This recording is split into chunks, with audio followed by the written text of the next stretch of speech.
салому алейкум дӯстони азиз, хуш омадед ба канали мо ва ба шумо маслиҳат медиҳем ки дар канали мо обуна шавед, зеро мо кӯшиш мекунем беҳтарин хабарҳоро аз ММА пешкаши шумо намоем.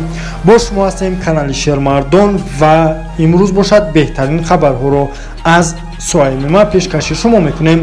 дар видео лайк мон ва мо оғоз мекунем. Тони Фергюсон ҳушдор кард ки ӯ Дастин Порьеро довталаби беҳтарин намешуморад ва Конор Макгрегорро дар гирехтан аз визовҳои ҷиддӣ айбдор мекунад ва агар мулоимтар карда гӯем, ҳоло вазн дар вазни сабук номаълум аст ки Макгрегор бо Порье меҷангад, аммо бояд моҳи декабр бо Чендлер мубориза барад, аммо ин ҳанӯз як овоза мебошад.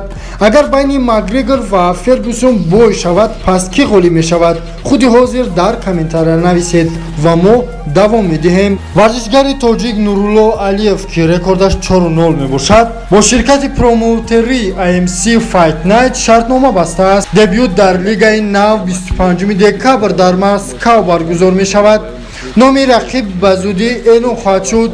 бояд гуфт ки гурӯҳи ширкати AMC Амир Менеҷмент Клуб аксияи Fight Night Global-ро бо маблағи зиёда аз 100 миллион рубл хариданд ва ба AMC Fight Night Global тағйир доданд. идоракунандаи нави ин промоушн Амир Муродов мебошад ва Комил Хоҷаев бошад. дар ин ташкилот ҳамчун президент боқӣ мондааст.